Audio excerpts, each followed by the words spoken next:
Bonjour et bienvenue sur ma chaîne YouTube Agathe Chérie, j'espère que vous allez bien.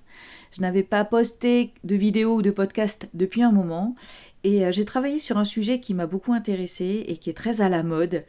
Aujourd'hui, je vous invite à ouvrir grand, non pas vos paupières, mais ce que l'on appelle le troisième œil, ce fameux centre mystique logé entre les sourcils, objet de fantasmes spirituels, de pratiques millénaires, et de vidéos TikTok aux effets douteux.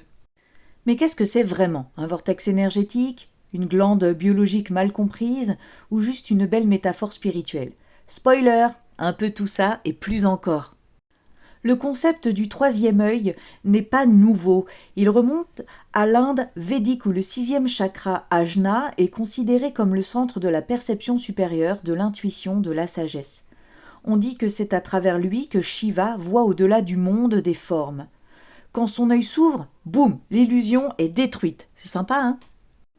Mais cette idée n'est pas exclusivement orientale, parce qu'on retrouve en Égypte ancienne l'œil d'Horus, qui symbolise la vigilance divine, la perception de l'invisible et même la régénération. Chez les Grecs, on trouve chez Plotin et les néo-platoniciens la notion de l'intellect divin, cette vision intérieure qui transcende la logique. Dans certaines lectures gnostiques, l'œil intérieur permet de voir Dieu, ou plutôt de voir à travers l'illusion du monde matériel. Et même notre cher Descartes, oui, le rationaliste, place l'âme dans une minuscule glande du cerveau, la fameuse glande pinéale. Coïncidence ou intuition géniale, à vous de juger.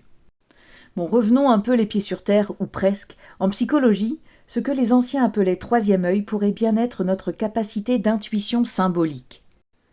Carl Jung, par exemple, parlait d'inconscient collectif, de rêves archétypaux, de vision intérieure. Ce troisième œil, ce serait peut-être ce qui nous permet de capter l'invisible.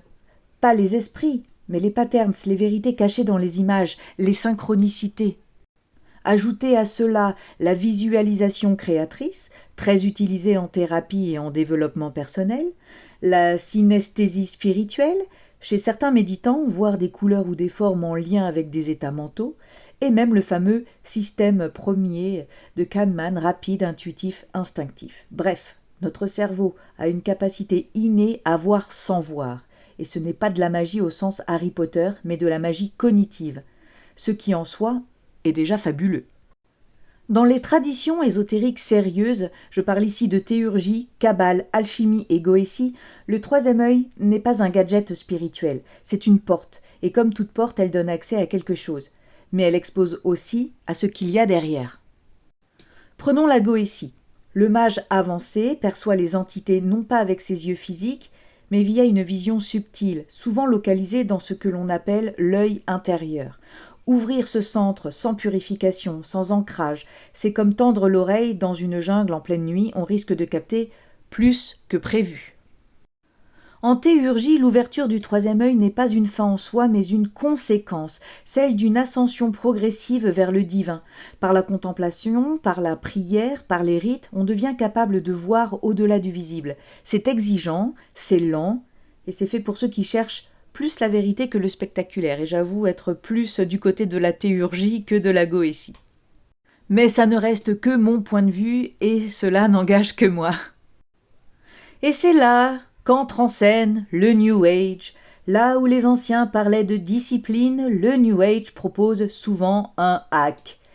Décalcifiez votre glande pinéale avec du jus de citron, évitez le dentifrice au fluor, méditez 5 minutes par jour avec un cristal entre les yeux et boum, vous verrez des auras, enfin surtout des effets lumineux dus à l'hypoglycémie. Dans certains cercles, le troisième œil est devenu un argument marketing, un prétexte à des montées vibratoires express. Un mot-clé SEO sur Instagram avec des filtres violets, soyons clairs, tout n'est pas à jeter. Certains outils sont précieux, mais il y a quand même une grande confusion entre ouverture réelle avec une transformation intérieure et une expérience hallucinatoire mal encadrée. J'ose même pas parler de la montée de la Kundalini, ce sera peut-être l'objet d'un prochain podcast, pourquoi pas. À méditer. Alors, que signifie ouvrir son troisième œil, vraiment ? Ce n'est pas une ouverture au sens mécanique, mais une évolution de la perception, et cela passe par la méditation régulière, ou pas, hein. Moi perso, je médite pas, mais bon, il y en a qui le font, et ça peut passer par là. L'étude du symbolisme également, les mythes, les archétypes, les rêves, le travail énergétique sérieux.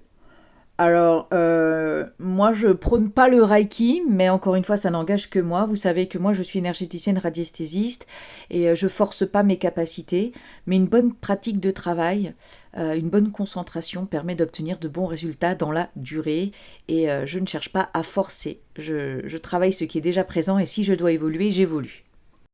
On peut également tenir un journal intérieur, c'est ce que je faisais à mes débuts pour comprendre ma médiumnité. On note ses intuitions, les synchronicités, les rêves et on les analyse avec recul.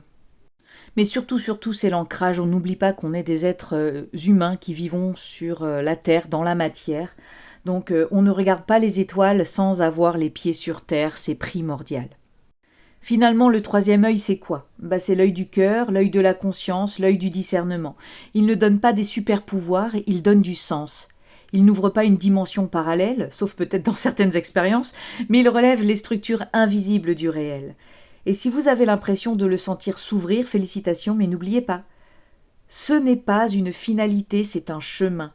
Et sur ce chemin, il vaut mieux être accompagné de rigueur, de bienveillance et d'un solide sens critique. Merci de m'avoir écouté jusqu'au bout et si cet épisode vous a ouvert un œil ou les deux, n'hésitez pas à le partager, à laisser un commentaire, à activer la petite cloche de notification également pour ne rien manquer de mes prochains podcasts. Et n'hésitez pas à me dire dans les commentaires si vous avez envie d'explorer d'autres sujets mystiques sous cet angle, de décryptage de l'ésotérisme sous un angle psychologique, New Age et occulte. On se retrouve très très bientôt sur Agathe Chérie. Prenez soin de vous et de vos perceptions.